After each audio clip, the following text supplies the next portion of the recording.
see. I think the court has left some papers under my gavel here, so y'all didn't hear that. We'll try again.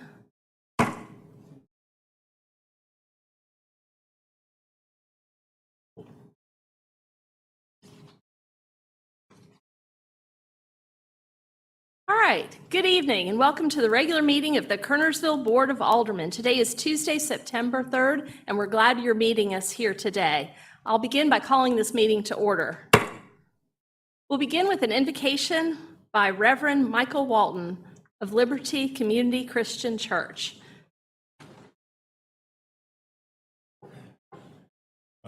Good evening, Madam Mayor, Board of Aldermen, town officials, and citizens of Kernersville. Let us pray. Dear wise and loving Father, first let me say thank you on behalf of all who are gathered here today. Thank you for your many and abundant blessings. Thank you for life itself, for the measure of health we need to fulfill our callings. Thank you for the ability to be involved in useful work and for the honor of bearing appropriate responsibilities. Scripture tells us that citizens ought to be able to govern themselves accordingly, since you have established all those authorities to promote peace and order and justice. Therefore, I pray for our mayor, for the various levels of town officials, and for this assembled council. I ask that you would graciously grant them wisdom to govern amid the conflicting interests and issues of our time. Give them a sense of welfare and true needs of our people. Grant them a keen thirst for justice and righteousness.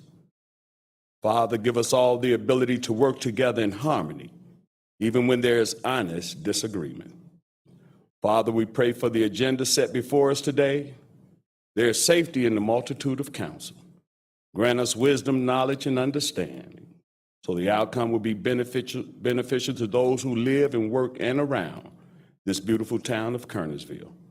This is our prayer request. In Christ's name, amen. Amen. Please join me in the Pledge of Allegiance.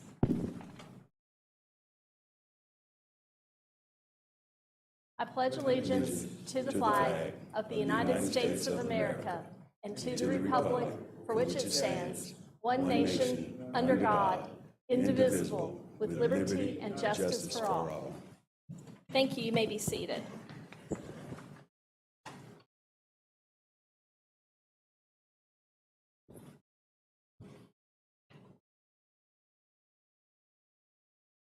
While we don't have any presentations that are ceremonial at this meeting, the local Joseph Kerner chapter of the DAR is putting together a display on the Constitution for Constitution Week, which is in September. So that is something to be aware of this month. We do have several public hearings today. The guidelines for the public hearing that the board adopted are on the screen and printed on the agenda.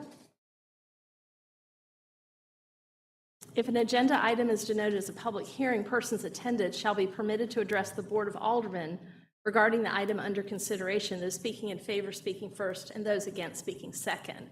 Proponents and opponents shall each be given 20 minutes of time to speak and may choose to allow one speaker to utilize that time or choose to allocate the time among different speakers. In the event that either proponents or opponents have not designated speakers to represent that view, the mayor shall divide the 20 minutes by the number of speakers wishing to address the board. After the opponents speak, the mayor will allow the proponents 5 minutes for rebuttal. If the proponents choose to exercise this option, the opponents will also have 5 minutes. In the event the proponents do not present a rebuttal, the opponents shall be given no further time to speak. So we'll begin with a public hearing or rezoning. Keith Charles, agent for owners, a general rezoning from highway business special to highway business for property generally located northwest of the intersection of South Main and Old Winston, commonly known as 838 South Main Street, zoning docket K414A1. We'll begin with the presentation by our staff. Ms. Catherine Garner. Good evening, Madam Mayor and Aldermen. Our first case tonight is K414A1 at 838 South Main Street.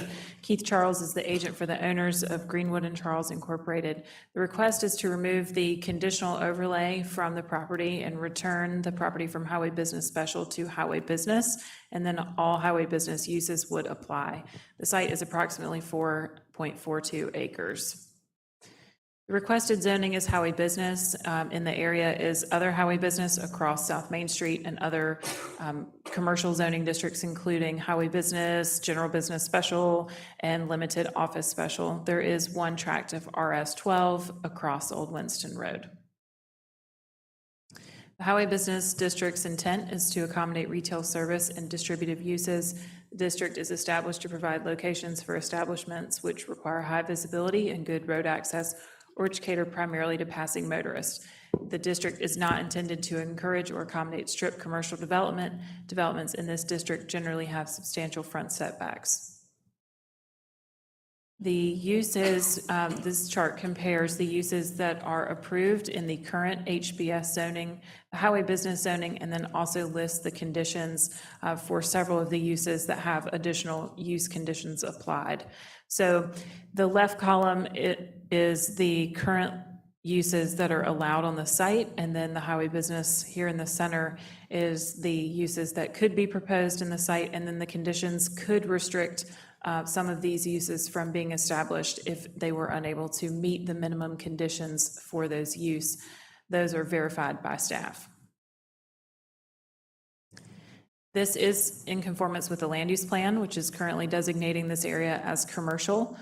Commercial includes retail and consumer services and prefer to locate adjacent to each other in an attempt to capture a portion of the consumer business generated from other commercial uses.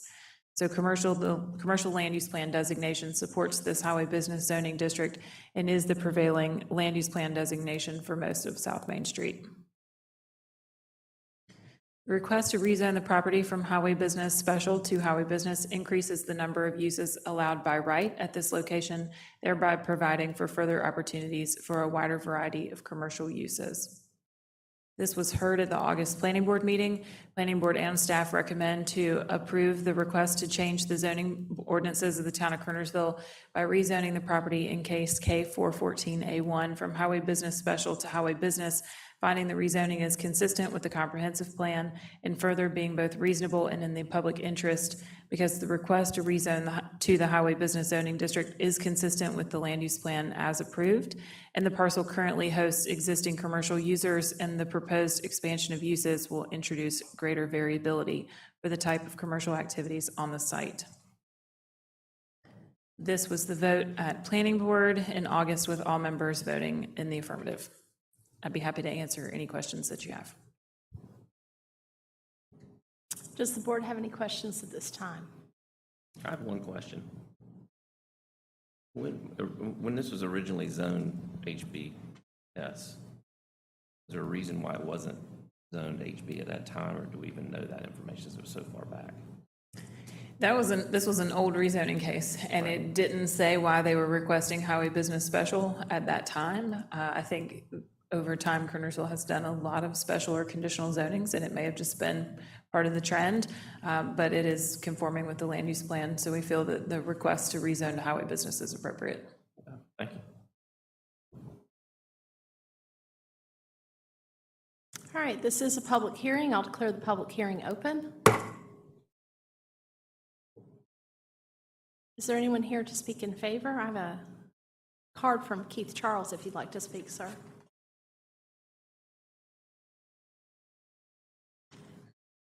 My name is Keith Charles. I live at 1701 Gentry Court in High Point, and I am the owner of Greenwood and Charles. And I completely agree with staff's recommendation on rezoning to HB, as it should potentially give us a wider clientele to lease to for future spaces. And we're just here to answer any questions if you have any. Thank you. Okay. All right, is there anyone else? You can sit down, thank you. Is there anyone else here to speak in favor? of the rezoning? Seeing none, is there anyone here to speak in opposition? Seeing none, I'll ask the board, do you have any questions of Mr. Charles? Does anyone have any questions of Mr. Charles? All right, seeing none, I'll declare the public hearing closed. I move approval. Second.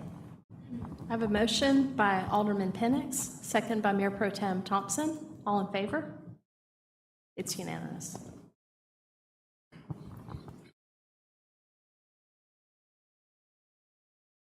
All right, the next public hearing is rezoning. Jeremy Anderson, agent for owners, for property located east of North Carolina Highway 66 South and south of Birch Lane, commonly known as 925 NC 66 South, zoning docket K818. Ms. Garner?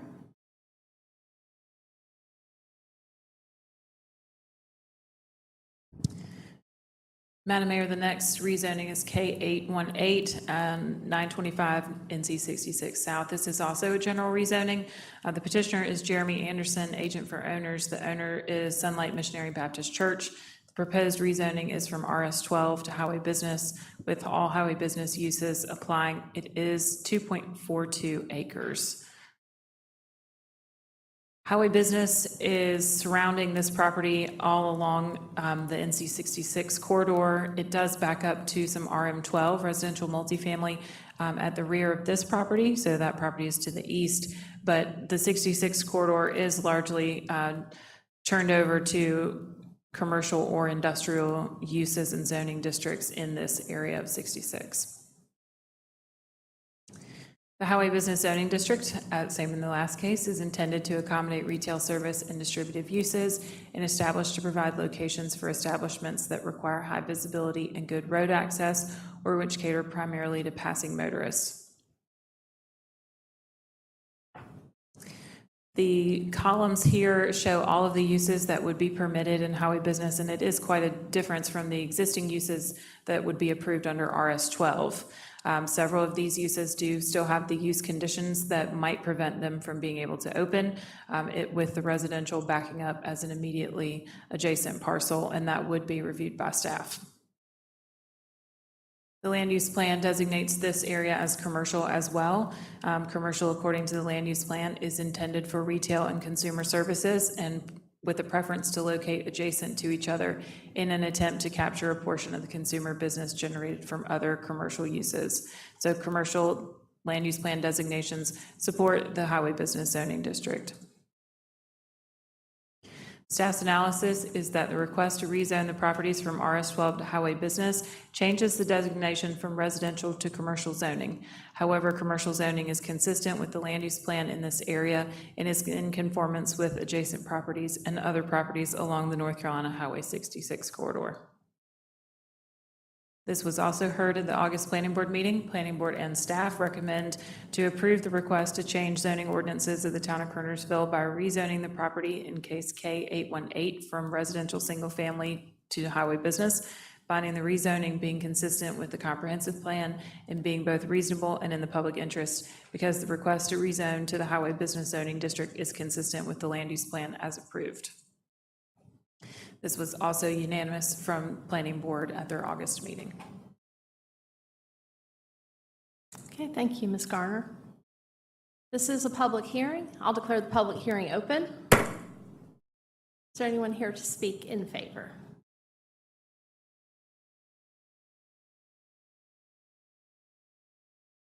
Seeing none, is there anyone here to speak in opposition?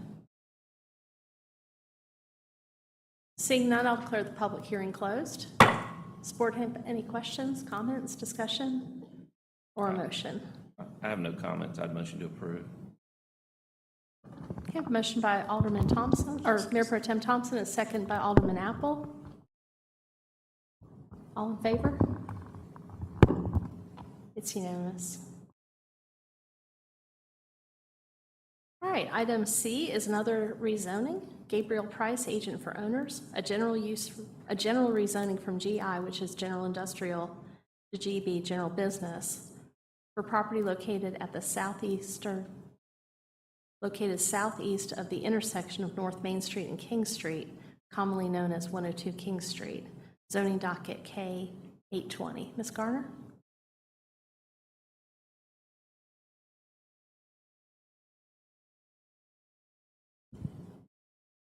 The last rezoning tonight is K 820, 102 King Street. This is another general rezoning. Deepak Patel is the petitioner. Kripalu Abodes LLC is the owner, and the proposed zoning is from general industrial to general business, with all general business uses applying. This is the smallest parcel for rezoning tonight at 0.22 acres. The properties surrounding this one are zoned highway business, pedestrian business to the east and the south, and general industrial to the west. The land use plan defines this area as mixed use and downtown. Mixed use was established to accommodate a variety of uses, which may range from residential, commercial, office, and industrial uses. And the downtown area is intended to support the traditional mixture of uses that have existed downtown, but also promote growth and change. The general business district is primarily intended to accommodate a wide range of retail, service, and office uses located along thoroughfares in areas which have developed with minimal front setbacks. The district is not encouraged or intended to accommodate strip or commercial development. The district should be accommodating destination retail and service uses. Uses allowed under general business range from everything from residential to small commercial and personal service type businesses. And this is what led to this rezoning with the property designated as general industrial. The property owner could not accommodate an interested tenant in his newly upfit building. So this brings the uses more compatible with the residential neighborhood and the scale of the site and the area along the North Main thoroughfare. The request to rezone the property from general industrial to general business is in conformance with the requirements set forth in the UDO and the land use plan because of the following. All of the rezoning requirements are being met. The uses allowed in the general business zoning district conform to the land use plan's designation. Landscaping and parking requirements have already met highway corridor overlay requirements, and the general business uses are more consistent with the surrounding area as compared to general industrial.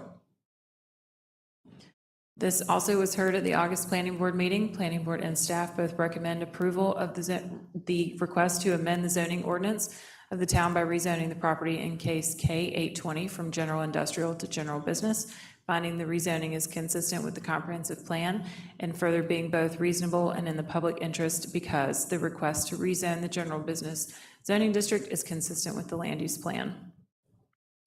And like the cases before, all members at Planning Board voted in favor of the request. I'd be happy to answer any questions.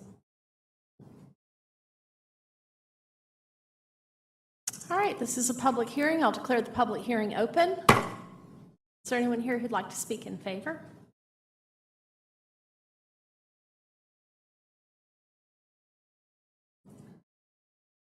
Anyone here who'd like to speak in opposition? Seeing none, I'll declare the public hearing closed.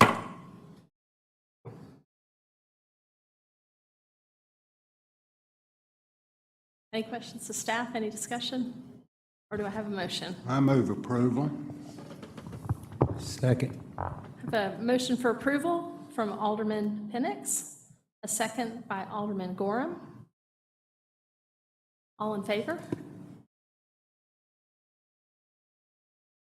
I have 4 in favor. All opposed? Mr. Barrows in opposition. All right. Moving on to item D, it's a public hearing, a text amendment. Curtis Swisher, agent for the town of Kernersville, zoning docket KT 279. Request a text amendment to section 6.7 of the Unified Development Ordinance regarding minor modifications to special use permits and conditional zoning district approvals. Ms. Garner?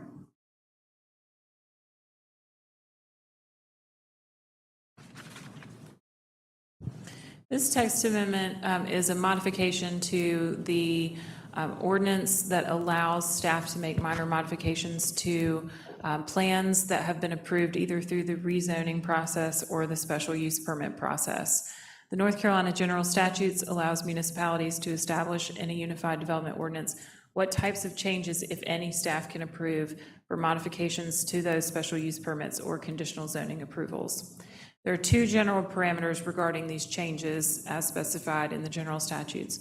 The uses cannot change, and the density of overall development cannot change. In addition, staff is only permitted to review these requests administratively. That is, we cannot apply discretion to the decision. Recently, staff was challenged on an interpretation of UDO section 6.7.1 and was appealed to the Board of Adjustment. Staff has identified a need to clarify the language of this section for clarity for both staff and the developer, as well as ensure conformance with the provisions in the North Carolina General Statutes. The proposed changes include the rewording of UDO section 6.7.1.A.3 to clarify context and intent, the rewording of 6.7.1.A.6 to clarify intent, the removal of 6.7.1.A.11 to remove an instance when discretion would be required to interpret that section, and the addition of 6.7.1.B.2 through B.4 to explicitly state that increases or decreases in residential density or a total number of commercial units must be considered as a major modification. So these were included in the staff report. You can see that number 3, 6.7.1A3 clarifies what building unit offsets were. When we were looking, under the hood at this section, we decided, what does that mean? And so we searched the ordinance for any other instance where building unit offsets were referenced, and it has to do with the elevations. So we've changed that to building elevations so long as materials used do not deviate from any adopted ordinance conditions or UDO requirements. Number 6 is modified to say distribution of units among individual buildings and number of buildings on a single parcel, so long as the change does not increase the total gross square footage approved. Sometimes a developer may have a number of apartments that they're going to develop, and they may be thinking of 100 apartments across 4 buildings, so that'd be 25 units per building, just for numbers that I can manipulate in my head very quickly. They may go to 5 buildings, but no more than 100 apartments, as long as we don't exceed the total gross square footage approved. So they could do some shifting, but never go beyond that cap, either of the total number of units or the total gross square footage that has been approved. And then number 11 there at the bottom has been stricken by suggestion of Mike Thielen, attorney for staff at the Board of Adjustment appeal. We've added to a few items under subsection B, which clarifies which changes are considered to be major modifications to either the approved special use permit or conditional zoning. It would not be able to be allowed as a minor administrative change. 2 is residential density calculated as units per acre. 3 is the total number of non-residential units originally approved. And 4, an increase in the total gross square footage of a commercial building. So if somebody wanted to do more apartments or more tenant spaces in an industrial building and it was going to go beyond what had originally been approved, that's an increase in intensity, and that would have to come back before this board or the Board of Adjustment if they had issued the special use permit. So staff finds that these proposed changes are consistent with the North Carolina General Statute requirements for staff changes, and the proposed changes clarify intent for both staff and developers, particularly modernizing that language around building unit offsets that were really not helpful, but in context makes more sense. This was heard at the August Planning Board meeting. Planning Board and staff recommend approval of the attached ordinance as submitted by staff. And as with the previous rezonings, all of those planning board members present voted in favor. I'd be happy to answer any questions.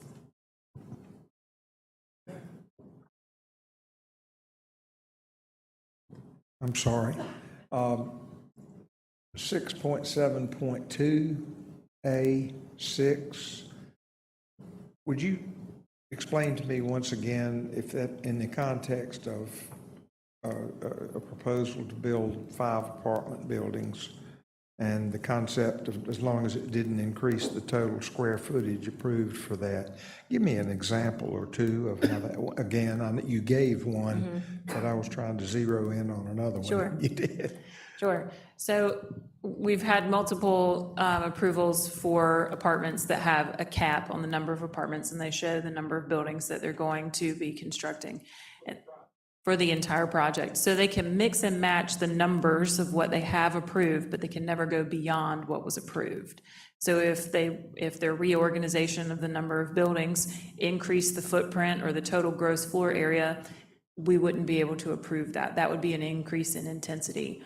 Or if the North Point project had wanted to increase the size of their buildings, and had it been a conditional zoning, it wasn't, but if somebody came forward with an industrial project and said, this is going to be my max square footage, and then they wanted to increase that, they would not be able to do a staff-approved increase beyond the total gross square footage approved by this board, or if it had been approved by the Board of Adjustment through a special use permit, they couldn't go beyond the intensity of the area that was previously established.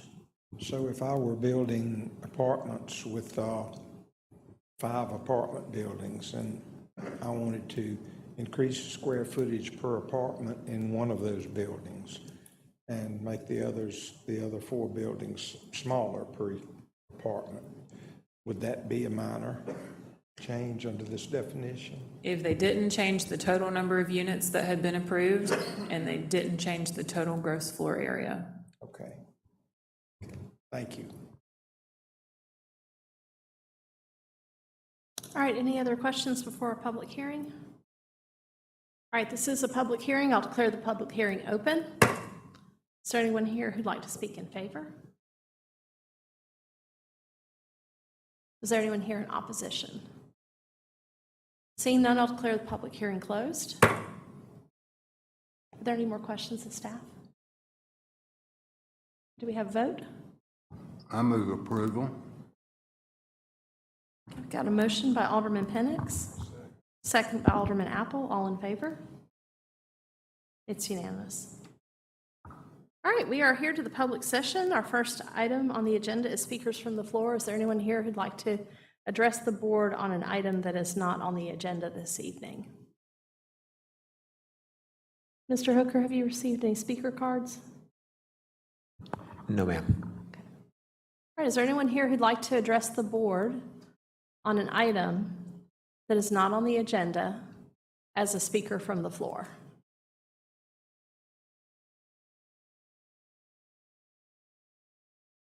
Seeing none, I'll move on to item 2B of the public session, presentation on the Kernersville Parks and Recreation Master Plan.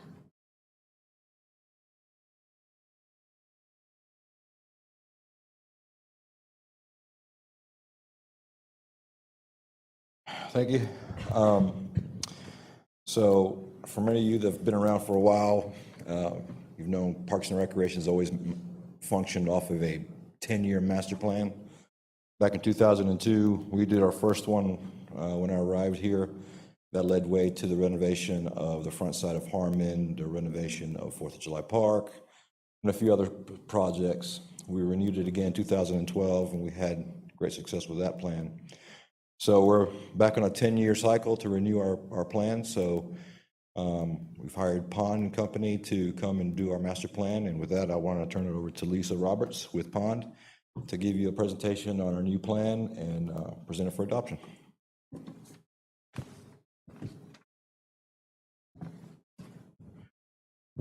Thanks, everybody. Pleasure to be here this evening. Again, like Ernie said, my name is Lisa Roberts. I'm a landscape architect and planner with Pond & Company. Carolyn, I'll just tell you to hit the next one there.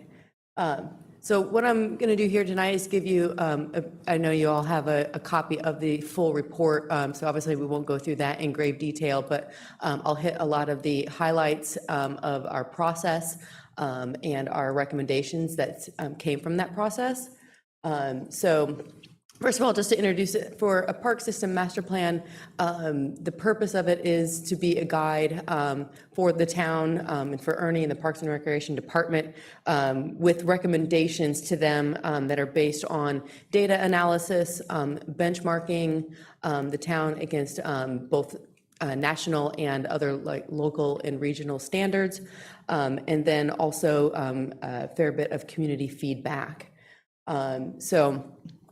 Go ahead, Catherine, you can hit the next one. Some of the goals and objectives that we had, I wanted to start off just by saying, Ernie had already kind of mentioned a couple of the other successes they'd had from previous master plan efforts. And these were, I won't go through each one of these, but there were at least top 10 achievements even from the last park system master plan. And it was a true testament to utilizing that plan to its fullest extent to help guide over the last 10 years. And so that has been quite a big success. And so the goal behind this plan is to build from that success for the next 10 years. And the next one. Other goals and objectives, again, like I said, we're setting the stage here for the next decade of parks and recreation facilities and programming needs and planning for the town. And so the goal behind this is to provide the maximum benefit for each dollar that is spent for the facilities that go within the town. It helps to expedite action to take to expand recreational facilities when the funding is available. We all know sometimes, that ebbs and flows, and sometimes you have to be ready when the funding becomes available. So having a plan in place helps guide the town in those efforts. It also considers community needs for facilities and programming. I'd mentioned we do, part of this process was doing a lot of data analysis and benchmarking both against national and regional standards, but probably even more so important is the community feedback that we get, because that only, you could only analyze data and crunch numbers so much. You have to hear from the community and what they specifically want.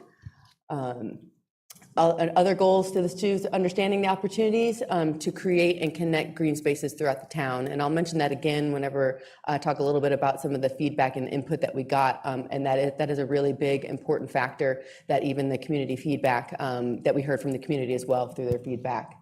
And then also another goal with this too is to help to increase the economic impact through sports tourism. And the next one. We had basically 3 main phases of our process in putting together this master plan update. The first one was doing a full inventory. So we looked at all the facilities that are currently in the system, and by visiting each and every one of them, gathering the numbers and quantities and types of facilities and amenities that are each one of those facilities that you have currently. And our take on looking at the existing facilities in the system, that they were well maintained and well used.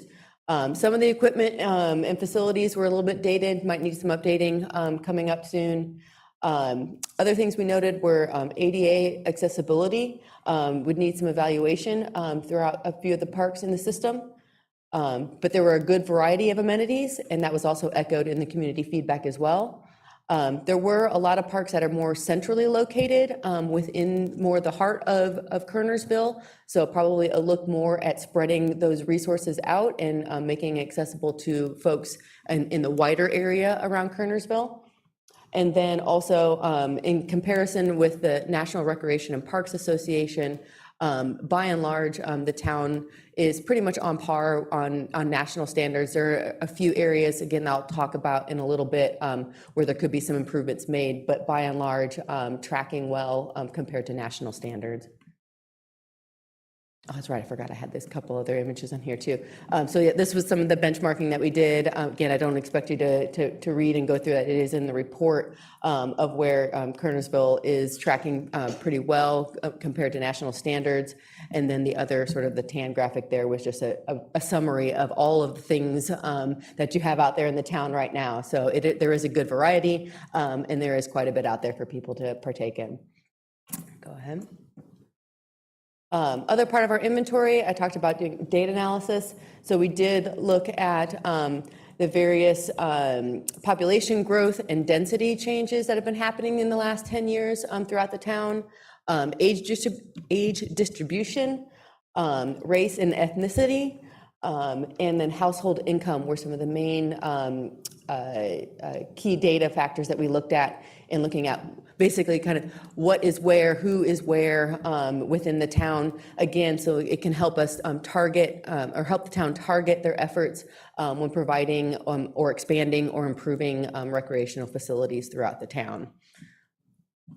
Go ahead to the next one. Additional inventory that we also looked at was what is called social vulnerability index. Do not ask me to say that 3 times fast. What that does is it takes these 4 key factors and combines them into this SVI. I'll just call it SVI. Again, helping the town to target where you might want to put resources in, again, expanding or improving or adding more recreational facilities and programs in the town. So those 4 factors are socioeconomic status, household composition and disability within the household, minority status and language spoken in the household, and then housing and transportation. So this graphic here just shows those 4 indicators and how those are combined into one. And so more so you'll see the darker green color there in the map focuses more of the efforts in that area of town. Go to the next one. Phase 2 of our process was looking at needs assessment and public input. And so we had a variety of ways that we engaged with the community and asked for the input. First and foremost, we had a dedicated project website that was up for approximately 10 months. Within that website, there were updates that were provided. People could get information about when the next public meeting would be. They could see some of the other graphics and maps that were there as well. There was also a survey that was provided on that website, and then an interactive mapping exercise where people could go and actually click precisely on areas within the town where they might have a concern, where they might have basically a kudos to the town for a facility or a program that they like, and then another way that they could also click in areas and provide suggestions. So it's very specific to exactly what areas of town people wanted to focus on. We had 3 in-person public engagement events. We had one in November, we had another one in February, and then another one in April. These were spread out throughout the town so that we could essentially try to meet people closer to where they are, so people didn't have to travel long distances across town, and also spread them out throughout the process as well to give people multiple opportunities to meet us in person. However, if people weren't able to make those in-person events, the project website was there basically to kind of mirror exactly what they would see and the information that they could get the in-person events. And then we also had a steering committee. We had 3 of those as well throughout the process.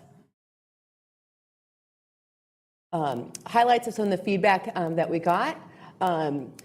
First and foremost, I mentioned this earlier too, and that you would hear it again, connectivity was brought up quite a bit. While I said people, the existing parks and facilities are well used, and people really like the amenities and facilities that are provided, people brought up quite a bit about having the ability to access those parks and those facilities via means other than just through a car. So, walking and cycling and other methods. So that would include obviously sidewalks and trails. Universal accessibility was also mentioned quite a bit throughout the public input process. More greenways. People mentioned greenways time and time again. Again, that kind of also ties in a lot with the connectivity part as well, but that was mentioned apart from mentioning connectivity. A pool and or splash pad was mentioned quite a bit through the public input. An adventure and nature playground or natural playground was also mentioned. Program scheduling and expansion of those programs, and that by and large will be addressed quite a bit with the new recreation center that will be finished pretty soon, but that was something that people were still mentioning as having a need for. People also mentioned having better communication and marketing of the events through various other social media methods. People just wanted more ways to be able to get that information sort of put up in front of their face. And then also feedback that we got was partnering with local groups for an indoor performance space. And I'll talk a little bit more about that as well in some of the other slides. And I put this oh, sorry, can you go back for just a second, Caroline? I wanted to mention why I had that one particular chart there. Obviously, you know, asking folks, you know, what they would like to have and what they need. There's the obvious question of, okay, well, how will we afford this? And so one of the questions that we had on the survey was just kind of getting a feel for if folks were willing to either have, sorry, again, support a tax increase, support a bond, or support a pay-to-play way of being able to pay for these extra amenities and facilities and programs that they were asking for. And so that's why I want to put it there. By and large, people were obviously aware that there would have to be ways to pay for this and weren't exactly all that opposed to having these other ways of paying for these facilities. Okay. So as we took all of this information from the data that we gathered, from the input that we got from the community, through their feedback, we came up with a whole list of recommendations. And again, remember, this is a 10-year plan. So within the report itself, these get detailed and broken out more into not only the justification for that recommendation. So there is, oops, my apologies. So there is basically an echoing back to why we are making this recommendation. So whether that was through benchmarking or other data that we had gathered or community feedback, and then also put a general timeline. So is this more of a short-term recommendation, a long-term recommendation, maybe somewhere in the middle, or sometimes, you know, these might be more like ongoing recommendations that kind of build up upon themselves over time. So the main categories that we had fell into park improvements, and that sort of encompassed improving and expanding the facilities at Ivy Redmond Sports Complex, upgrading and expanding the facilities at Harmon Park to utilize that space better for folks here in town. Additional upgrades to Bagley Cache, the landscape, signage, additional walking paths, and potentially even a restroom facility. And then the Botanical Garden, now that is a new addition to the Parks and Recreation system, looking at parking expansion and stream restoration with that. So that kind of fell under the park improvements category. In new facilities, an outdoor aquatic facility, a community center, an amphitheater / covered stage area, and then looking toward, and this might be one of those more ongoing things now that we have the new recreation center just about ready to come online here, already looking at expansion needs for that recreation center. So this is an ongoing, ever-evolving process. So you can go ahead to the next one.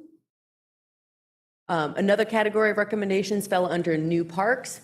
And this is probably where, when we did the benchmarking based on national and regional standards, probably where Kernersville is falling a little bit further behind is in the linear footage of greenways that are out there. So right now we have 1.2 miles of greenway out there. Based on benchmarking standards, there should be closer to, at this point, I think it's 8.6. And then based on population growth over the next 10 years, that gets up over 10 miles of greenway. And the linear footage price for greenways continues to shock me how it goes up from year by year. So right now we are at up to 9 miles of greenway, again, to get it up to the kind of national and regional standards. That's a lot of greenway, but again, at least something to start with. And again, the echoing back to the folks in town, you know, asking for more greenways and more ways to connect from one park to the next. Previously, there was a master plan that was done for the Ed LA and Lawrence Pope Park, so just call it Pope Park. That master plan, has been done previously, so perhaps reviving that master plan and bringing that one to fruition. That one, based on the elements that are in that master plan, would fulfill and tick a lot of those boxes for some of the needs that the community said that they would like to have as far as facilities and amenities, and then also would help kind of bring up the benchmarking standard from national and regional standards as well. Also, the Southeast Neighborhood Park Master Plan has been recently created. And based on one of that previous map that I kind of shown where to sort of focus the efforts on where folks in town might not have as close with access or more direct access to parks and recreation facilities, this would help kind of fill in that gap that we have currently. In the land acquisition recommendations portion, again, I mentioned kind of the north, the southeast and west areas of towns having a bit more of a gap as far as having readily accessible parks and recreation facilities for folks in town. So maybe targeting or, looking more toward those areas, again, to sort of fully flush out the parks and recreation system throughout the town. Ivy Redmond Sports Complex to capitalize on that land and the recreation center that is there and will be operational here any day now. Utilizing that to its highest degree as a true sports complex. And then again, kind of echoing back to the additional miles of greenway, looking for those opportunities for easements to put those greenways in as well. Go to the next one. Other recommendations, there were some that fell into more planning efforts. So again, hearkening back to the connectivity and accessibility and ability for people to get to parks by ways other than cars. There is a current pedestrian and bike plan. It is a bit dated, so that would be something that could be on the planning efforts to get that updated so that the two plans can maybe start to work with one another to achieve multiple goals throughout these plans. So looking to update that here to coincide with the Parks and Recreation Master Plan.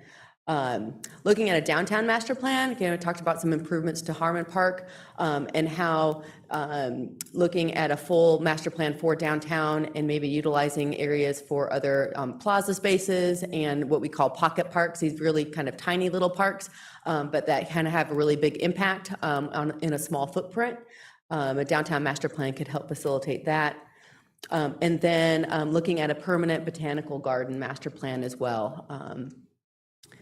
Under accessibility recommendations, again, this was mentioned quite a bit through community feedback as well. Looking at for the improvements that are done at Ivy Redmond, getting more paved walking paths there to make that more into more of a true sort of trail system for folks to walk throughout the park system or throughout that park. And then at Old Kernersville Lake Park, looking at a paved parking lot, seating, and a walking trail there as well. And then I swear this is the last one here. For under partnerships recommendations, we have some lease agreements with Forsyth County at Kernersville Lake Park, so continuing that.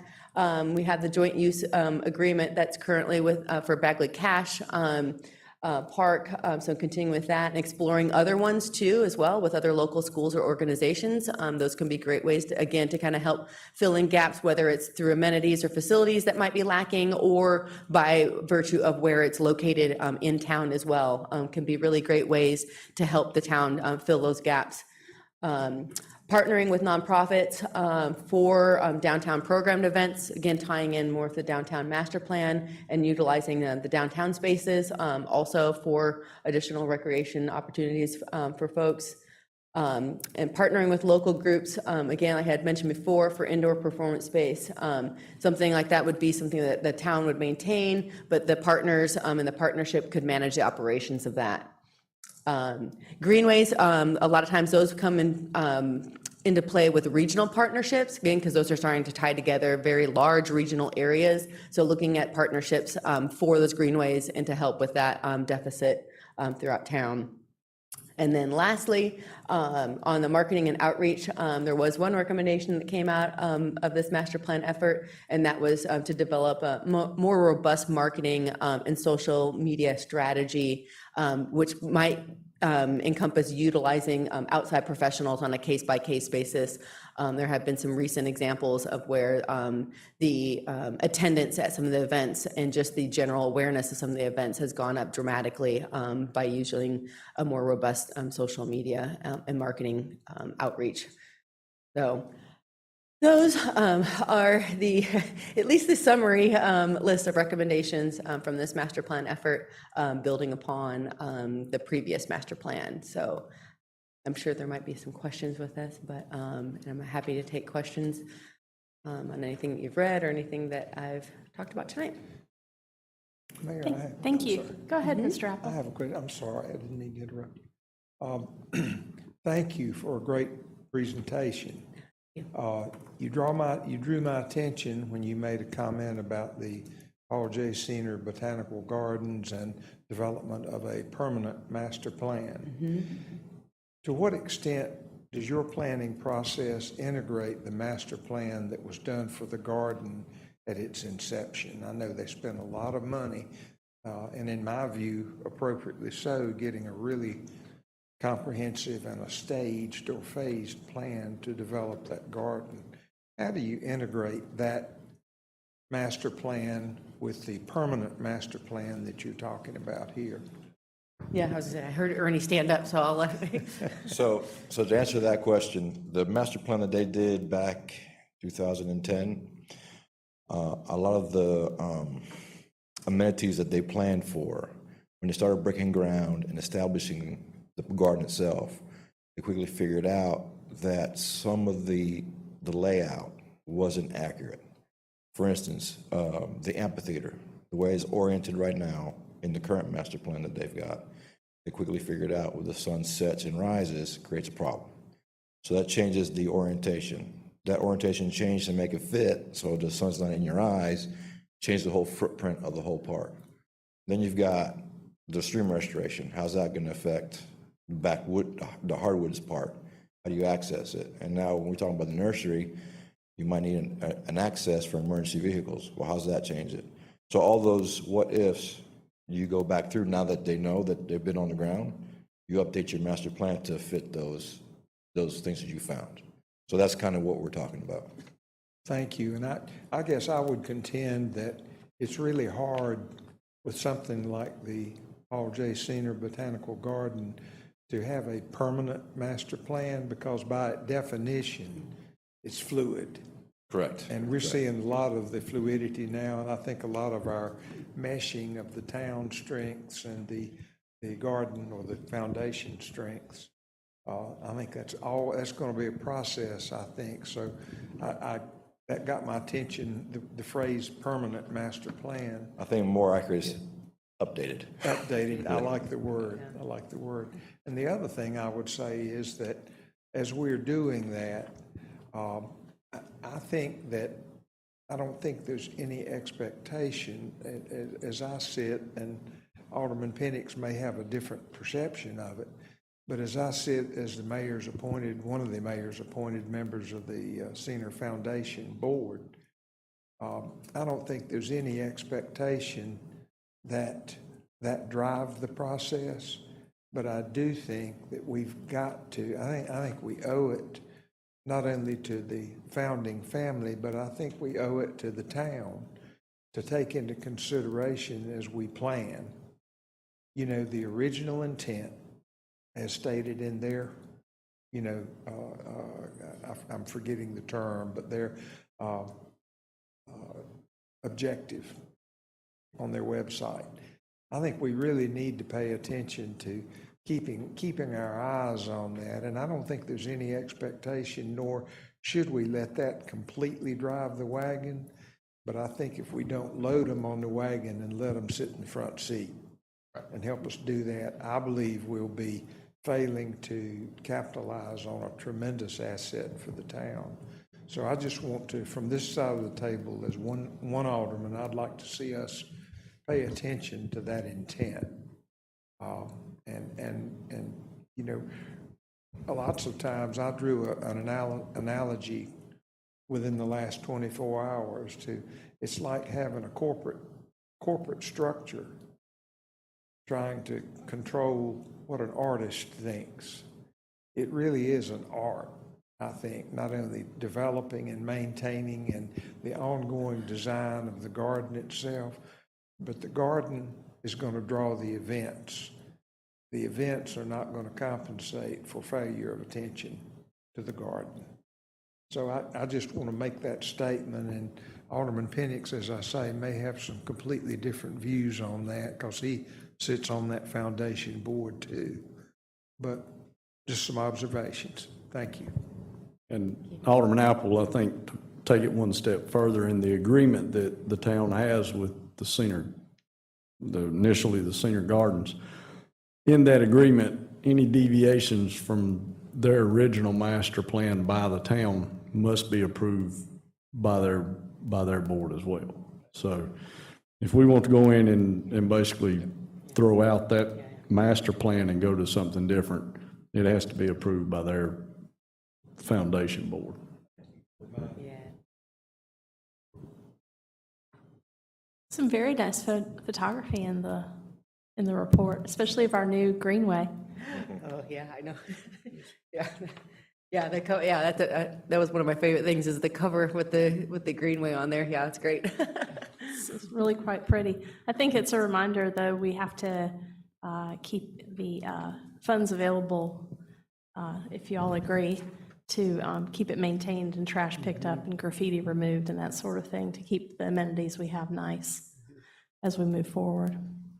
Any other questions, comments? Mr. Barry, you served on the Yes, committee. I know, I've got one. I probably know the answer to this, but Lisa, you were talking about the standards, regional standards, and I believe national standards, and where we were behind.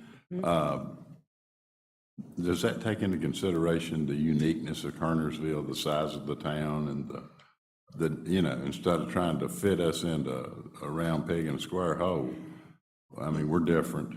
And, Yeah, exactly. And that's the one thing that I mentioned when in comparing to kind of these national standards, those are very numbers based. So they do group them within like population, like a range of population. So you're not comparing yourself to something, like Charlotte or something like that. Right. So it does go by the numbers. But yeah, that's why I always say that is one layer of information. And by and large, the community feedback is really what makes the Kernersville master plan, a Kernersville master plan, and not just something, because the, national standards say we need to have, X number of parks that have this or this many ball fields. Well, if the community doesn't want that, then really that doesn't really, make that much difference. So yeah, there is some numbers, but yeah, largely population based. Yes.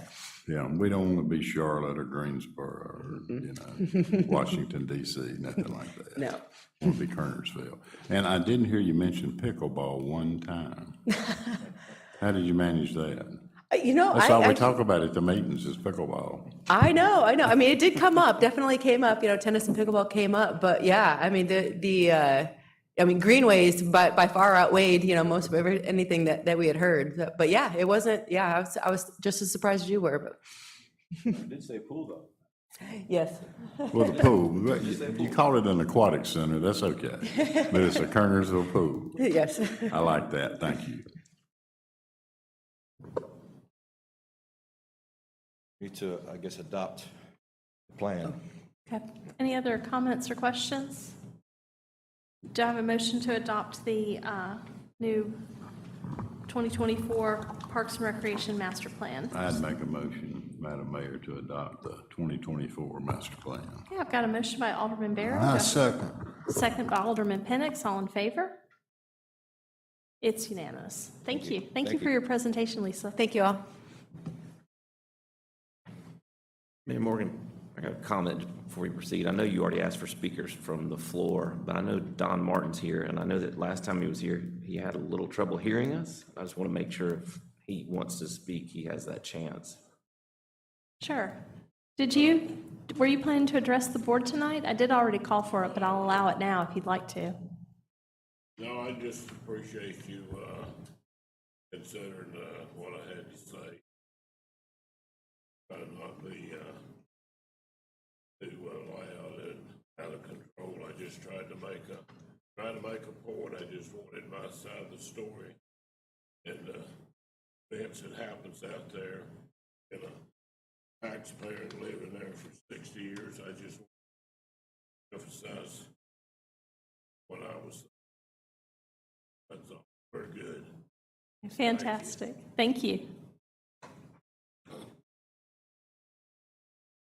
All right, the next item on the agenda is 2C, a presentation by Harvest Hub, Short Street.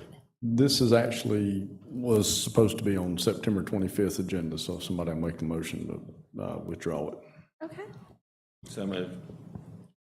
Got a motion by Alderman Thompson, second by Alderman Barrow, and this is to remove it to a future agenda? And just withdraw it, and we'll put it on one. Okay, this is to withdraw it Yep. as an agenda item. All in favor? It's unanimous. All right, item D is consideration of an ordinance amending Chapter 8.5 Housing of the Code of Ordinances. Mr. Swisher? Yeah, you have a memo from Marcy Campbell, our zoning administrator, and some recommended staff changes. So what it is the building code enforcement and minimum housing code allows us to go in and enforce minimum housing on renter-occupied dwellings as well as owner-occupied. And the way this came about is we had an issue come up. It was an owner-occupied dwelling that may not meet minimum housing. They'd had some issues with their roof. And we could have went out and probably enforced it, but it was owner-occupied. And we decided, the person they're doing all they can do to be in the house, running the whole gamut. They just couldn't at the time really probably fix the issue that they had, but it was their house. They weren't renting, it was their house. And so we didn't want to really go out and basically put someone out of the house that they own, that they were occupying just because of some minimum housing issues. So Catherine, myself, Marcy, Ed, we all met and decided that the best way to do that was to change our code of ordinances that states it applies to renter occupied dwellings. And then at that point, we go in and enforce it on the landlord and the property owner, that's the way it should be. We don't really want to be in the business of making somebody get out of the house that they own and it's their only house, because at that point, you very well could be making someone homeless. If their house isn't up to standards and they're living in it, it's kind of on them. But we needed to change our code of ordinances so that it did only apply to renter-occupied dwellings, at which point we would go after the landlord or the property owner to fix that problem and to make it better condition than it's in. So that's what it's about. We felt like it was probably the best way to go with this process. Be glad to answer any questions. Catherine, Ed can also answer any that you might have. All right, any questions or discussion, or do I have a motion? That makes good sense, Curtis. So moved. Got a motion for approval by Alderman Gorham, second by Mayor Pro Tem Thompson. All in favor? It's unanimous. All right, we are to item E, consideration of a lease for property located at 321 Boston Street. This is a lease from the Garden Foundation for the nursery that we currently use. We're in the process of getting a nursery at the Garden. As you all are aware, we got a grant from the state to do that, but we've not gotten that done yet. So, we still need to lease the nursery that we're currently leasing from them. It's for $1 a year. We're responsible for the utilities, things like that. But same lease that we've had with them, we're just basically renewing it for another year. Okay, do I have a motion to approve? Got a motion by Mayor Pro Tem Thompson, Second. second by Alderman Gorham. All in favor? It's unanimous. And item F is the consideration of an ordinance for budget amendment number 2. Mr. Swisher. There are only 3 items in this budget amendment. First one of those is $300,769. We will resurface some streets that were checkerboarded up, is what I call it, from the pipe bursting. CCUC goes in, they'll burst pipes and then go back and patch up the street. So we will go back in, we can use our money from the reserve fund to pave those streets, so we've got $300,000 there. It has offsetting revenue. Then we have one of the trash trucks that we had a letter of intent to purchase. We were expecting it to be in probably next year, but it looks like it's coming in sooner than expected, which is good. We're starting to get some vehicles in a little earlier than what we anticipated. That's $395,000, and then $5,000 to close out the Greenway project. The $395,000, we don't have an offsetting revenue for that, but the next item is an intent to reimburse, at which point we'll go back through and borrow the money and reimburse ourselves for that truck. Okay, do you have anything further on item G, or can we go ahead and vote on that too? You can vote on F, the budget amendment. First. All right. Correct, and then G will be the intent to reimburse. You can vote on both of them. All right.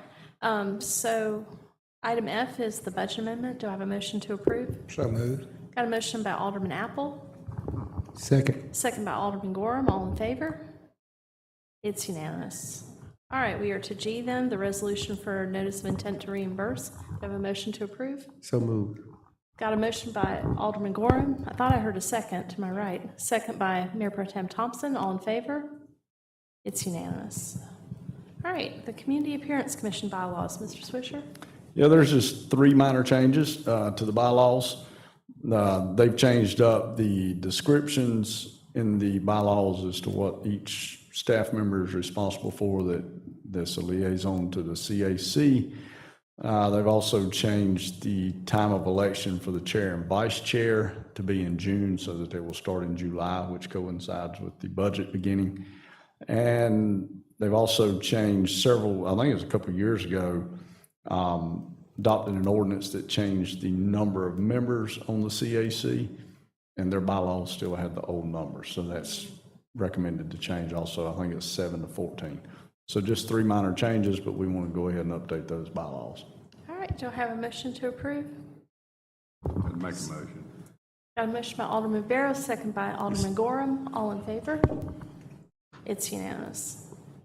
All right, the long-awaited update on the relocation of utility poles for the downtown area. Mr. Swisher, It's long give awaited. us the Not sure- news. Not sure to be welcome, but it's long, I think long we've talked awaited. about this for 3 years, so. Yeah, and I think the board brought it up during my evaluation as one of the things to check into. So I met with Duke Energy, and I think the board specified on Mountain Street. So I met with 2 representatives from Duke Energy and told them kind of what we were looking for, what the board was wanting to do. And so they came back, they went out and did kind of pretty much a high-level study of it, and came back with an idea of what could be done. So basically, their study was from Broad Street, down here right beside the old Kernersville News Building, over to Cherry Street on West and East Mountain. They will relocate their lines, not necessarily the poles, but their lines off of Mountain Street. They would relocate them over to Harmon Lane, Cherry Street. They would run it basically behind Mountain Street over in here. They would come up Harmon Lane, and the areas that they have to come in and provide power, they would run it in, like for Town Hall, they would come up the back driveway in. Areas, they would have some transformers, things like that. Over Cherry Street, they would still kind of go behind the buildings and then come back up Cherry Street to Mountain Street and serve Mountain Street that way. They would come up Allen Street, so basically coming up 3 streets. You'd be coming up Allen Street to get over to Mountain Street. They would be coming from the back driveway of Town Hall to get back over to Mountain Street, and then they would come up Cherry Street to get back over to Mountain Street. Again, that is just to relocate their lines. So about right at $1.8 million. Now, the catch with that is, if the other providers that are on the poles on Mountain Street do not wish to come off, then they don't relocate the poles or the other providers. Duke Energy's at the top, so they would remove their lines, cut the pole, and leave the other providers on the pole. So what they said is we would need to talk to the other providers, see if they would be willing to come off the poles and relocate. Now, the $1.8 million does not include relocating the other providers. They would also charge you to relocate their lines. Don't know how much it would be. It might be the same as Duke, it might be less. I would think it would be less, but I'm not going to swear to it. So I talked to Jimmy Flythe and the lead engineer. They can do a study to tell you exactly what it would cost. Again, the 1.8 million is just an estimate. It might be more than that. They can do a study that if the other providers agreed to come off, they can get with them, tell you what it would cost and everything else. Cost of the study is about $90,000. Takes about 6 months to complete. So he suggested that we bring it to the board. If y'all are interested in it, they can start it now and have it done by probably March or April, so that if you wanted to try and include the removal of the lines in the budget for 25, 26, we could do that. That's up to you all.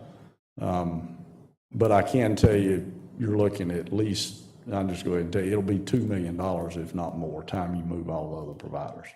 Most likely more, because you've got, to my knowledge, you've got Time Warner, you've got, I think, Fiber, you've got CenturyLink, and probably one more. So you've probably got 4 more providers on those poles that would have to come off. And that's not cheap, so you're looking at least at probably $2 million. Now, when they get into, they've got to have some on-ground transformers. They would run the lines off the poles down to those transformers, all sorts of things. So, you know, it could go from 1.8 million to 3.8 million. I don't know. They wouldn't know that until they do the study. So when you say Time Warner and CenturyLink, you're also talking about the successor companies like Spectrum and Yeah. the Yes, newer ma'am. internet Yeah, providers. I said Time Warner would be CenturyLink, correct. So there's, I think there's 4 providers on those poles that would have to come off. And I'm just remembering from when we relocated the antique structures over to behind the museum, who all we had to coordinate with to do that.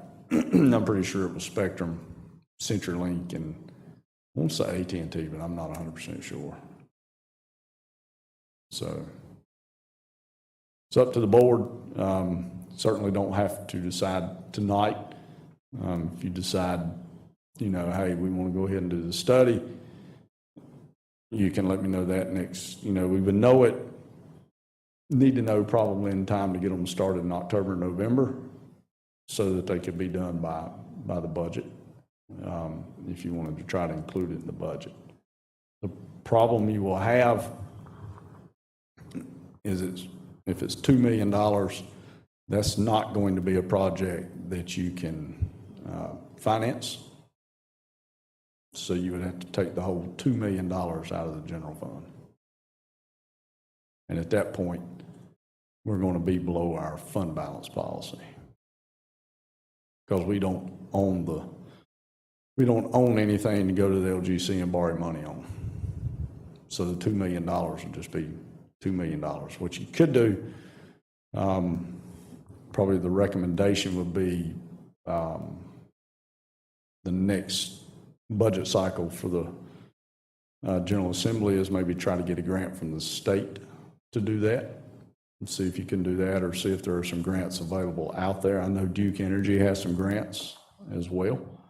We could look to see if there are some grants available from different funding agencies, so that we would not have to bear the brunt of the entire cost. But that'll take longer than just until through the next budget cycle. But I can tell you that whatever it is, if it's 1.8, 2.8, whatever, that will not be a project that we can finance. Curtis, I appreciate you doing all this work around and that information. You and I have talked about this Yes. before. and I appreciate y'all holding this over to this week so I could be here.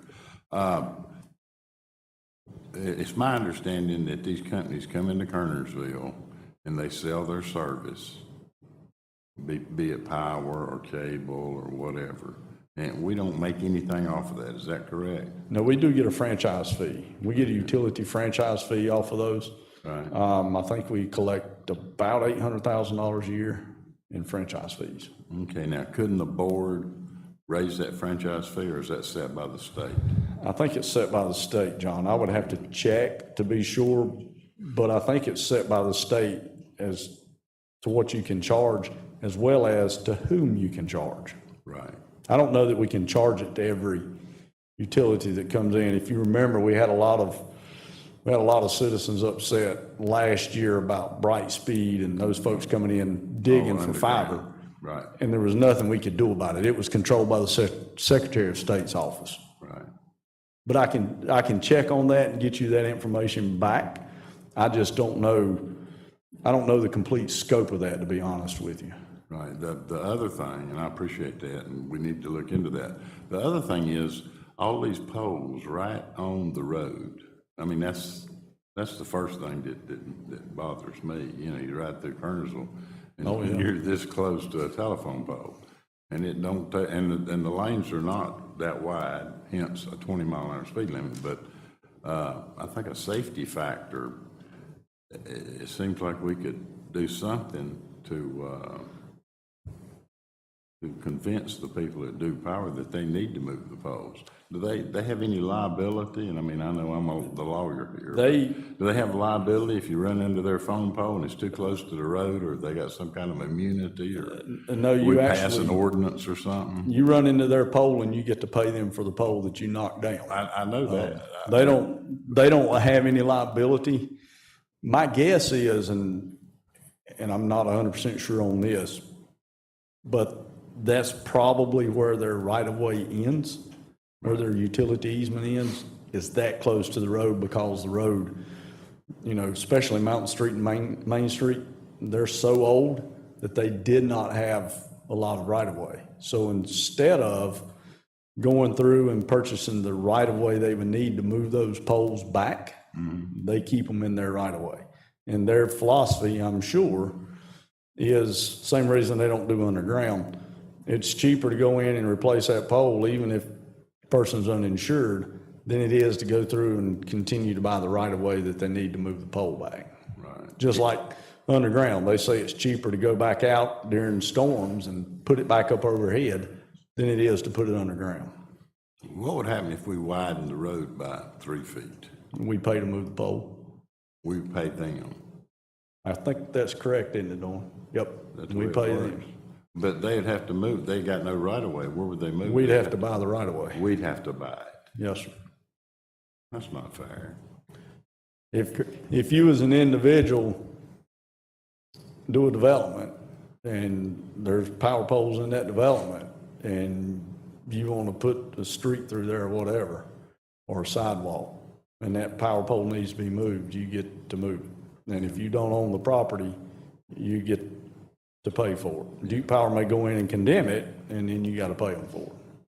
When we did North Main, I think we got lucky. We may have not had to buy any property from some folks, but I think we actually had to buy a little bit.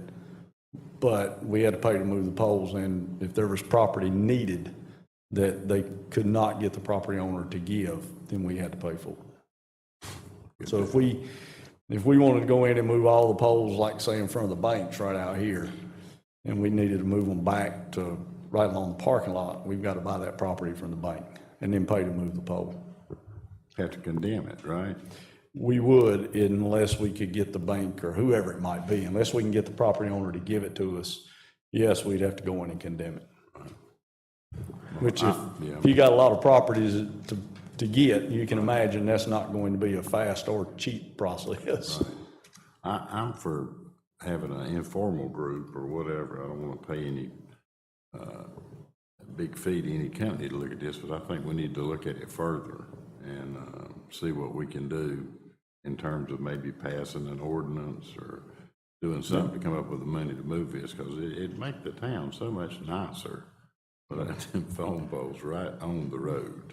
Yeah, and the crazy thing is you all are aware, they came through and replaced them all from the main station on East Mountain Street, basically behind Park Chevrolet, all the way up to Tally's Crossing. And they didn't move them, they just put the new ones right beside the old ones. And that's why I say I think the reason is they just don't have any more right-of-way. Right. That, and Dorn, do you know where the right-of-way is on Main Street? Is it pretty much where the poles are?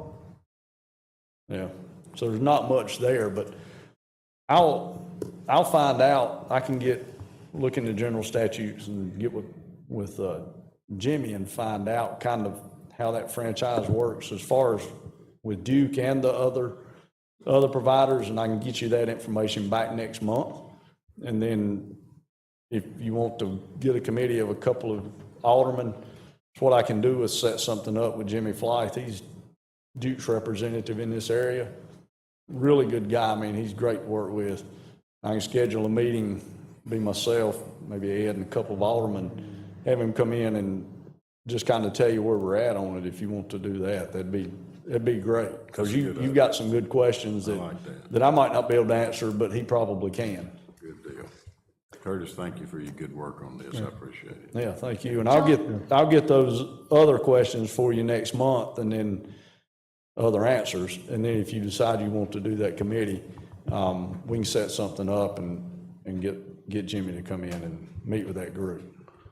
John, is what we need some more information, though? I mean, maybe not moving all of the poles, even just some of the poles, or scooting some of them back a little bit further. Like you said, even half a foot or a foot might matter in some locations, or a little bit to the right or a little bit to the left.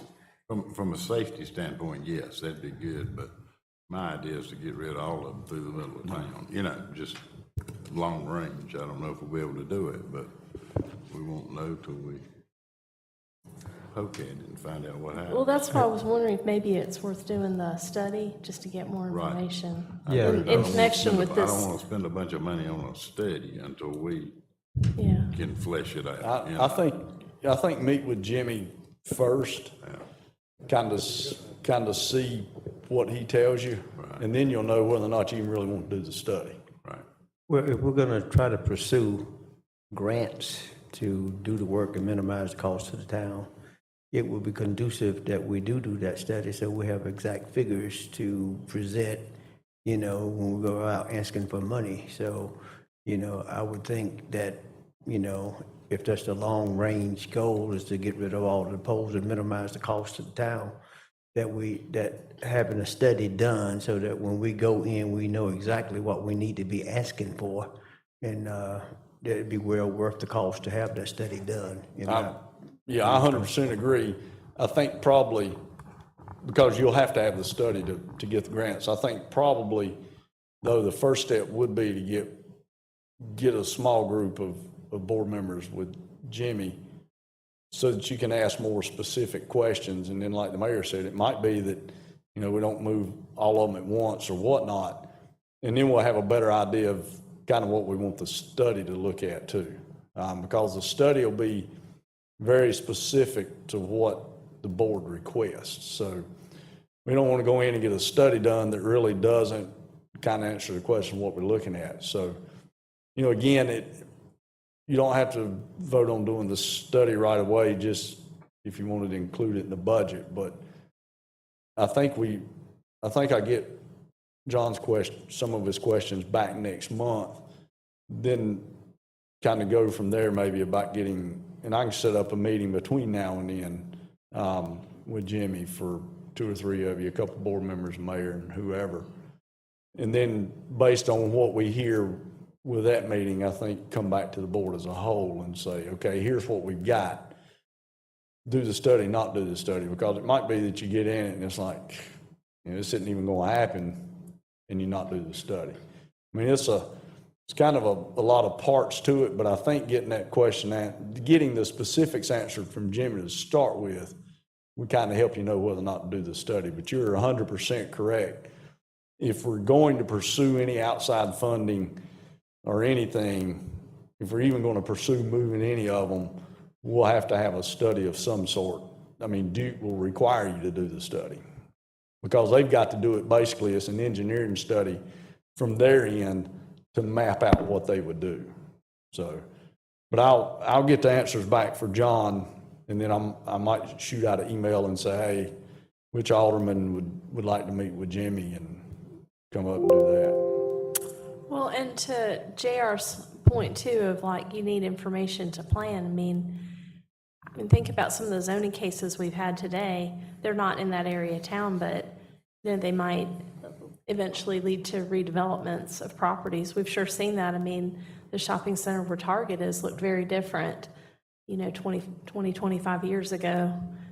There was a Kmart sitting there, and it was completely different how it was set up. So you've got some of the properties even that you mentioned, maybe potentially having recent ownership changes and redevelopment. And so, and even if you're coming up from the back of town hall, that's a decision of, if we were putting a sign in, don't put it in that spot because that would be the perfect location for a utility pole. So might get information that you could use for planning for years, even if you can't do the work right away. That's correct. And my take on the plan, once we figure out what the plan needs to show, is it is something that, if we didn't put it in the 25, 26 budget, and say we didn't have, like I say, because it's going to have to be paid for, not financed. So if we didn't have $2 million to spend, we've got the plan. The plan of how they do it is not likely to change, because what they would do, they would use existing poles on Harmon Lane and Cherry Street and Allen Street. So the plan of how they do it is not likely to change, and what will change will be the cost. I mean, and then it would be, if we got the plan and decided 5 years from now that we wanted to do it, it's probably likely would be the same procedure and process that they give us today in a plan. They just go in and update the cost. They'd say, okay, we've got to relocate 2,000 linear foot of line, move it X amount of feet, X height, and then drop it back out to whatever a transformer is. All of that would go up cost-wise, so they would just price it based on linear feet and supplies and whatnot. So it would be a plan certainly that we would have to use. We just need to narrow down really what that plan would look like, I think, before we go out and spend $90,000 on it. What we did to North Main changed completely the appeal of downtown Kernersville. And I know the other aldermen agree with me and the mayor. We all still get comments about how much better downtown looks. And it's attracted new businesses, and it's made the business owners take more pride in the exterior of their stores. It just looks so much better. Do you have any idea? It's not relevant today because it's been so long ago. How much that cost the town as it was done? As far as the entire project, or just moving the power line? Moving the poles. Moving the poles? Yeah. I don't remember. Dawn, do you remember? We can go back maybe and find it. That was... I just wondered. Yeah, we wrapped that project up in 2009. We can probably go back and find out. I know right much of it was, we got some grants, didn't we, Dawn? And Duke Energy worked with us, I think, on it as well.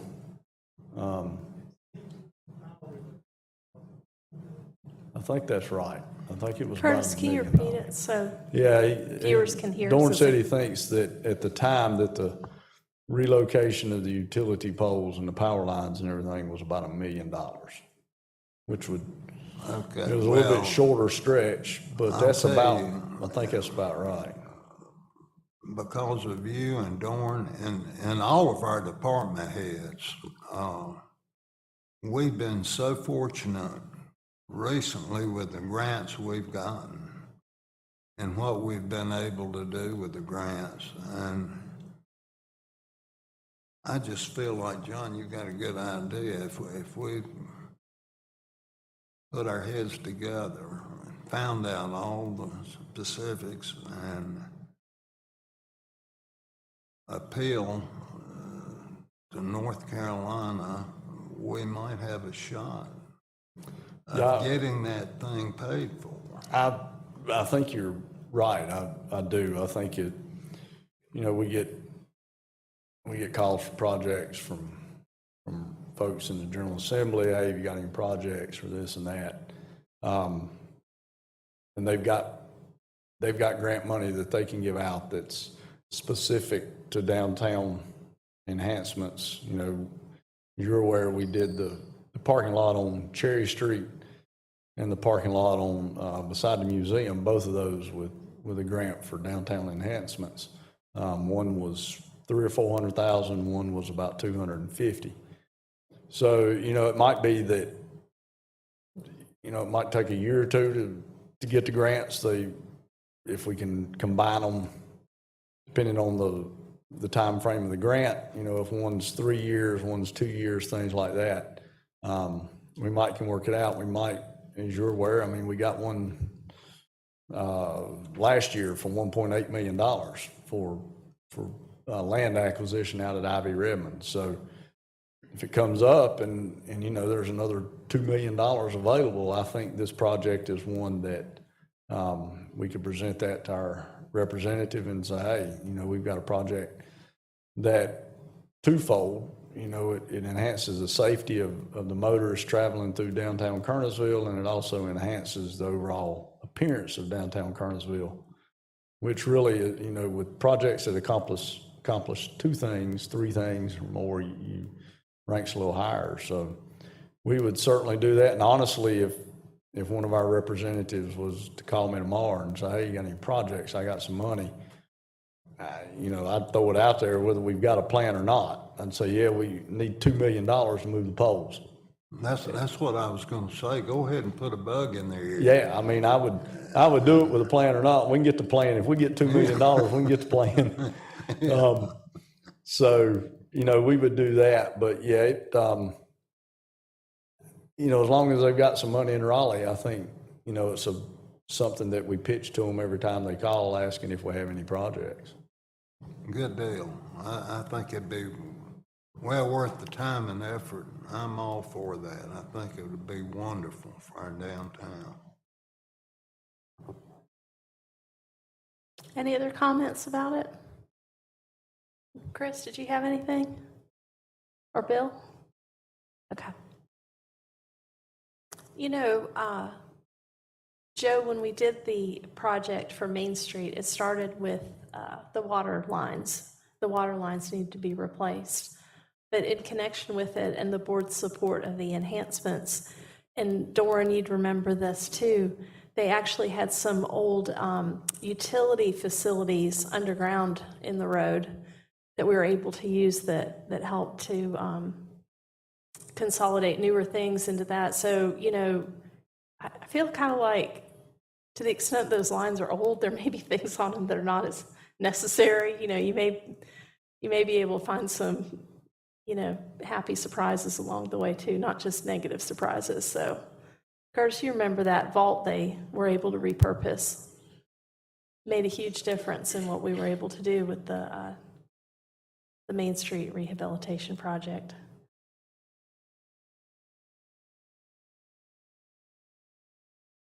Of course, we would definitely need the chamber's help if we were launching on something like that, because any big project like that can cause a lot of inconvenience as it's being implemented. All right, anything else on utility poles?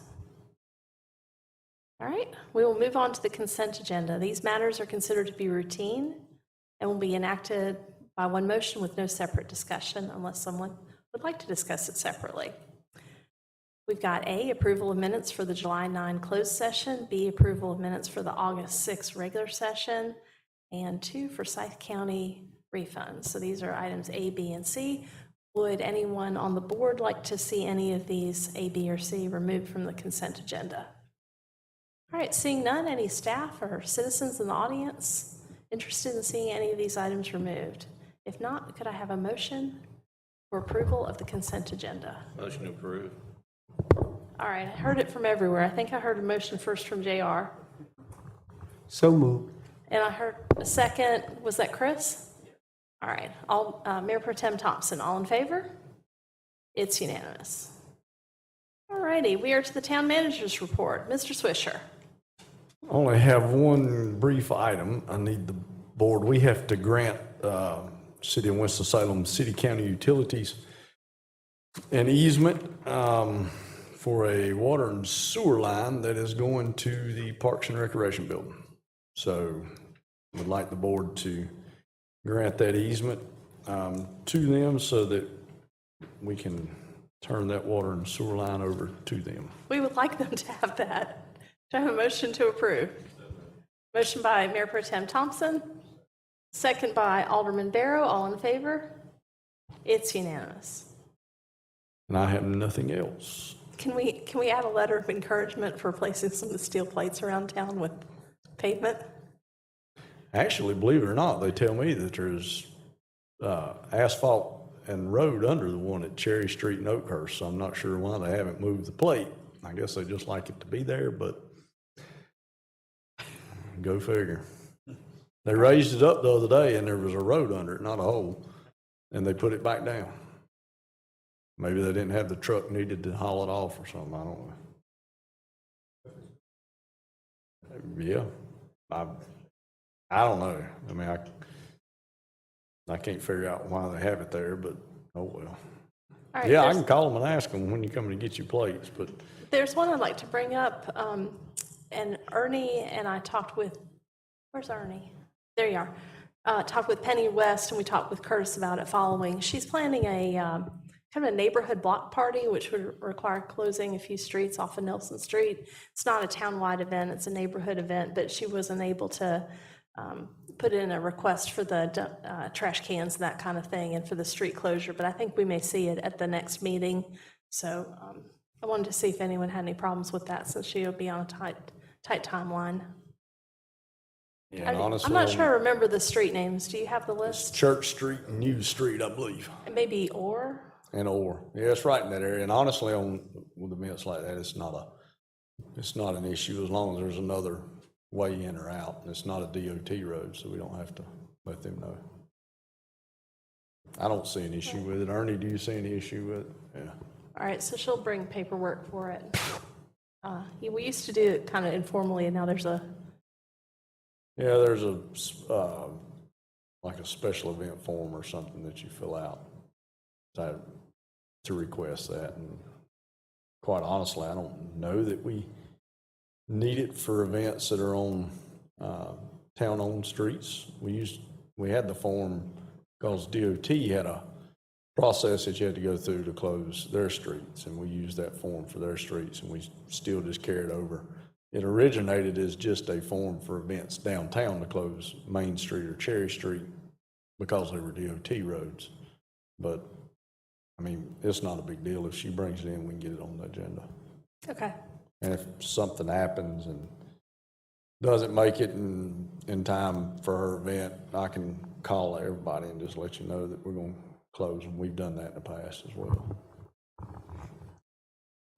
Okay. I communicated with her today, and so she is still interested in doing her event, but wasn't able to bring that in yet.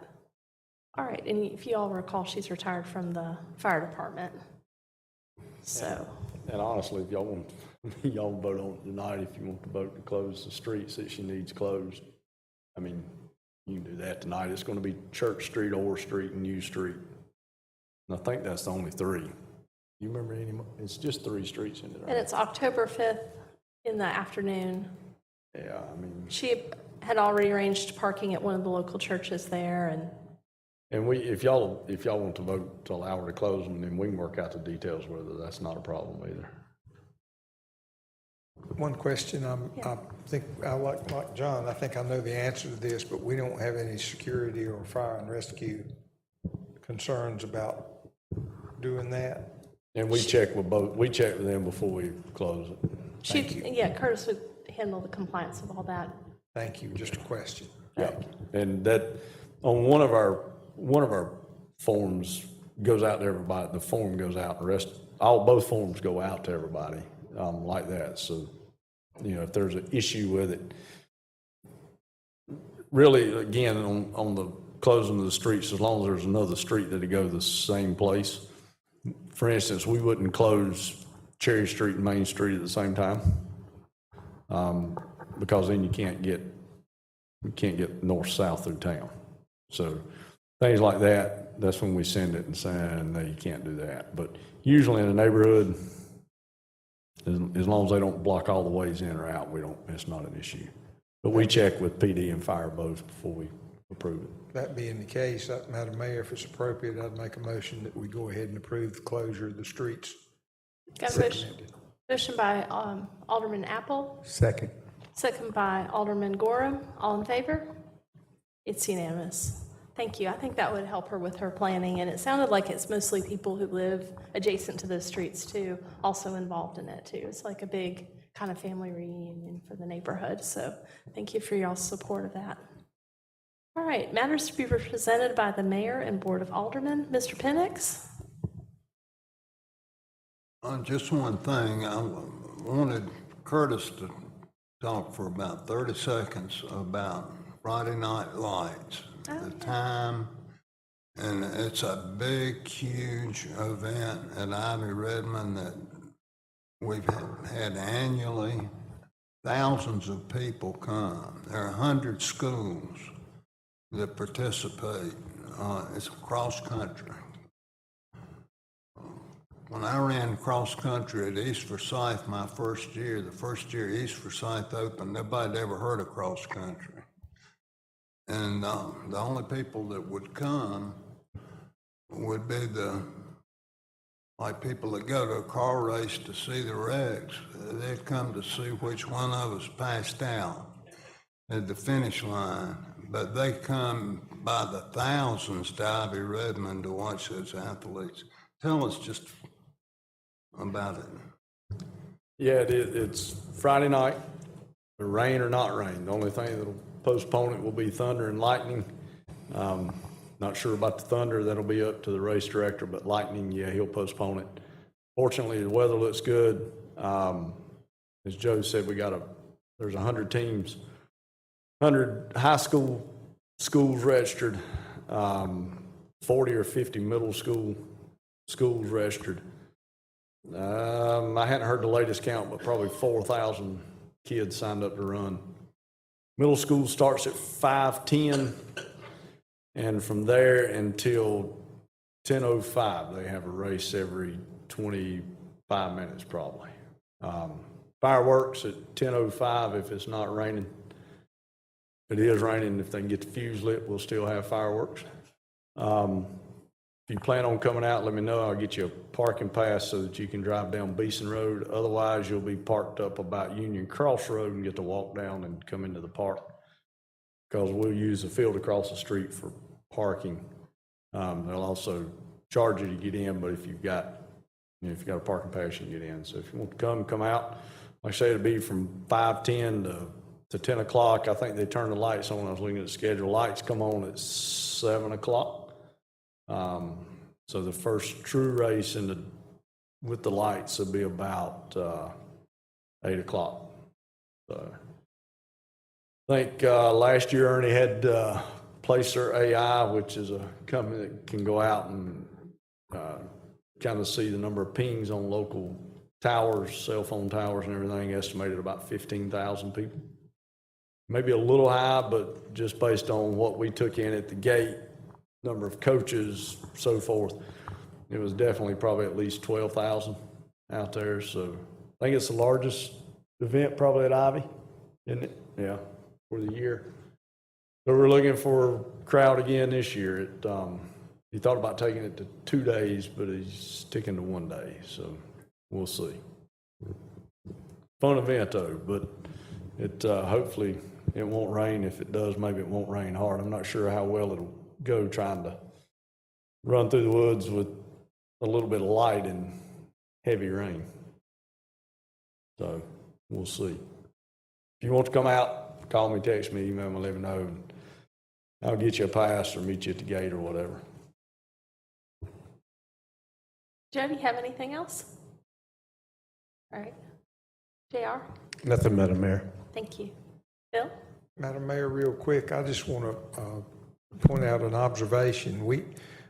Once again, we've seen tonight, and Alderman Barrow made reference to it before, but we've got fantastic leadership in our division heads and in our town manager and town attorney and police chief and fire chief. We've got great leadership, and it results in the quality of project completion, such as the recreation study, project completion about the utility information that we've just heard.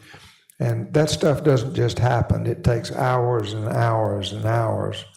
And I won't ask Ernie or Curtis to estimate how many person hours were involved in generating that recreation study. But we're very fortunate, and to the extent that we speak on behalf of the citizens of Kernersville, I want to thank all of you for the great job that you do, and thank you for what you do for our community.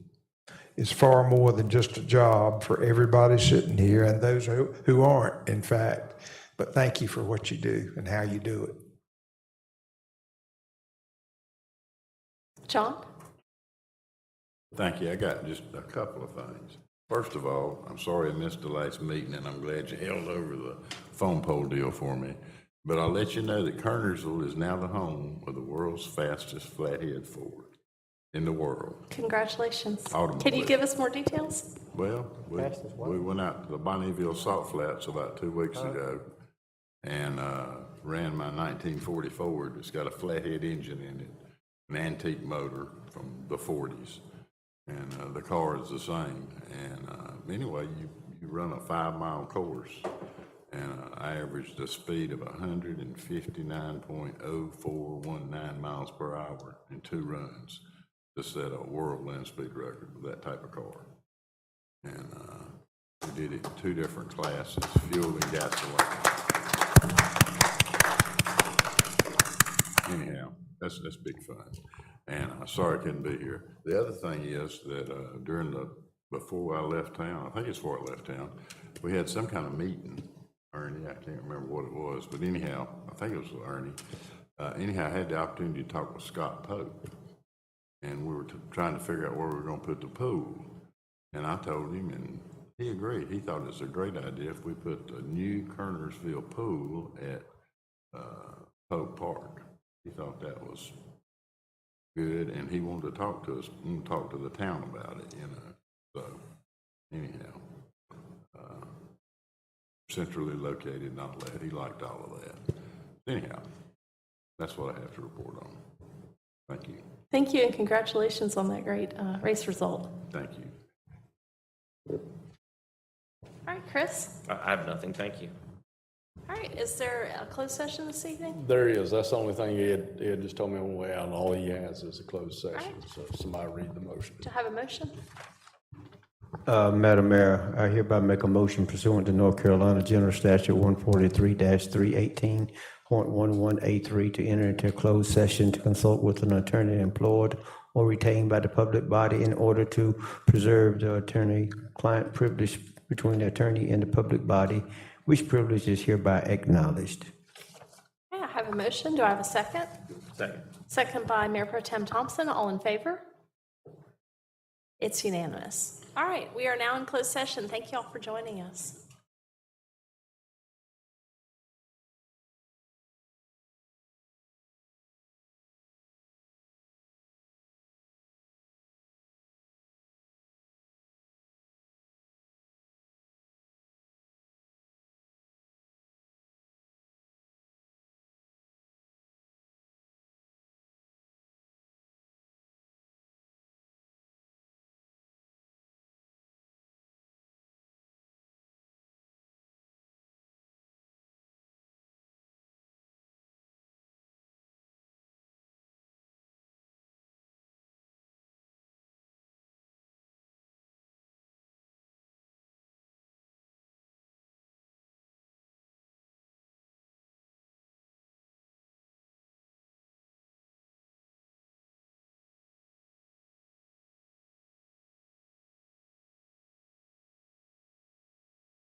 Welcome back to the regular meeting of the Kernersville Board of Aldermen. We appreciate you joining us this evening.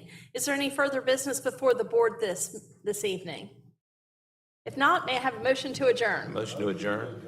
I've got a motion by Alderman Barrow, a second by Mayor Pro Tem Thompson. All in favor? It's unanimous. Thank you again. This meeting is now adjourned.